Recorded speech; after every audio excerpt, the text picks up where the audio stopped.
these new crazy engine swaps that have been added, especially the new Chiron engine, which can reach over 1800 horsepower maxed out, has meant that there's some interesting vehicles which have been able to reach almost tomahawk speeds when maxed out, obviously on nitrous, but they've been able to reach over 340 mile an hour without slipstream on nitrous.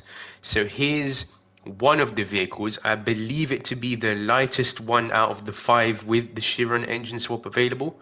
So I believe this one is the lightest by about 100 kilos. So theoretically, it should be the fastest out of all of them.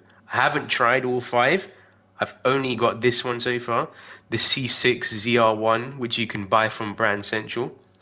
And as we go through this video today, I will explain to you what you need to get from GT Auto, what you need to get from the tuning shop, and also what you need to do to tune this car to get to those mad speeds, which are unrealistic, but hey, it's the game, so it doesn't matter.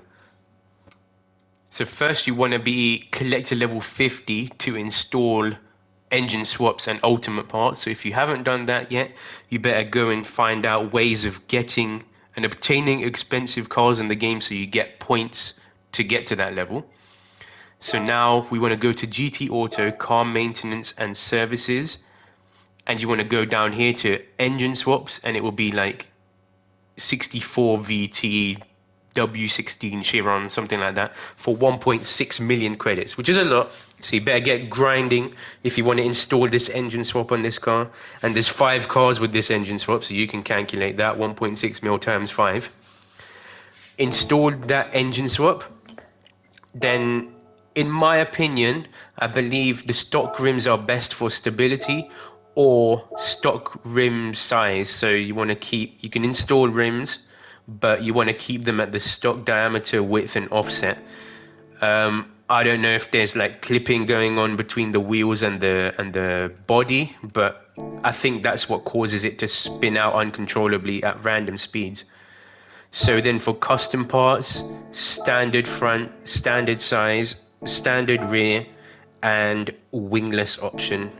And then in this case, for some reason, I installed the Type-C roll cage, but I don't know if that affects it. Anyone in the comments? Comment down below if you think roll cages affect top speed. I don't actually know. So that's it from GT Auto. Then next you want to go to your tuning shop. I'll start from ultimate parts first. You want your ultra high turbo and your carbon prop. You want your nitrous system, obviously, and you can have carbon brakes if you want. You can have hydraulic handbrake if you want. You can have steering angle adapter if you want. That might make a difference in turning, so definitely install the steering angle adapter and the hydraulic handbrake for some drifty shenanigans. Then racing intercooler, racing brakes, racing silencer over there as well. Don't forget that. Obviously, any of the brakes, whichever ones you installed, the racing ones. I didn't use brake balance controller, but you can install that if you want. Fully customizable suspension, racing clutch and flywheel. I'm using the stock diff for this, so if you want to buy it, you can, but I'm using the stock diff for this particular setup. Fully customizable racing transmission, and then your racing soft tires at the bottom there. Then here you want your computer. Obviously, we've installed the ultra high turbo, so we don't need any of these turbos. I installed the LSD but didn't use it. And then every upgrade, every weight reduction from stage 1 to 3, and your increased body rigidity there as well. Power restrictor is there as well, and ballast is installed if you want to do that. And I can't remember if I mentioned you want to install your heavy wets as well, because you're going to put them on at the front to make sure that you can take the turn at Route X without dying, basically. So I think that's everything covered for that. If anything isn't covered, you can let me know in the comments. We're going to go to our garage and our car settings next. We've got our blueprint here. You want start off with the tires. Racing heavy wets at the front and softs at the back. Your suspension, you want lowest as possible at 90. Anti-roll bar highest at 10. compression highest at 40, expansion highest at 50, natural frequency highest at 3.5 and 3.7, no camber and toe. I am using the stock diff for this because I believe that was part of the reason why the car was spinning out for no particular reason at random speeds. I don't actually know if that's true or not, but when I installed the stock diff, it stopped happening, so it might have been part of the reason. Downforce stock at 60 and 80, you can't adjust it. ECU at 100, no ballast, no power restrictor.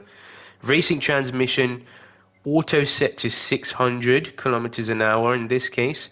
And then I did not manually adjust any gears. So I believe these should be stock gears. If they aren't, I'll leave you here to pause so you can copy the gears. If you want less wheel spin off the line, move the gears to the left if you want. Move maybe first and maybe second gear to the left so you get a bit less wheel spin. If you want more top speed, I suggest you may want to adjust sixth gear to the left a little bit, because that will give you a bit of extra top speed in the draft, and potentially if you're using nitrous, it will get you a bit more top speed than you can currently reach in this, which I believe my best top speed in this is 351, but it consistently reaches over 340. Or if you're lazy, you can just adjust the final gear down and then it will make the gears longer, or up if you want the gears shorter for some reason, so that the gears are all spread out more equally than before. So that's the gears, and then I'll show you next what it's like on Route X. So ideally, in this case, you'd want to use manual gears because you want to rev out each gear to prevent wheel spin and spinning out in this case. So you'd want to keep each gear, stretch all gears. I think it actually wheel spins at over 200 miles an hour. You can hear the tires squealing a little bit, but in this case you'd want to keep the revs high and stretch out every gear. Don't shift early, or otherwise you're just going to increase that wheel spin and die into a wall. This will do 300 very easily in fifth gear by itself. However, the power band ends at about, I think, between 6,700 and 7,000 RPM. So you may want to make fifth gear a little bit longer, so that can be your no nitrous gear to cruise in, and then sixth gear can be your nitrous / drafting gear, which in this case it already kind of is, even with the auto setting, but it makes it easier to drive and easier to tune for everybody, rather than having to do transmission flips and it messes up and people may not understand why they're getting different top speeds. So in my opinion, this is the easiest way to tune something for top speed so that anyone can use it. Obviously people are going to have better speeds and have better and higher top speeds with and without nitrous. So if they feel like sharing in the comments below, they can. If they don't want to, then they're stingy idiots and I don't want to know them. But hope you enjoyed. Make sure you like, make sure you subscribe to keep track of all of the new top speed tunes that I will be posting every Friday, and I will see you on the next videos.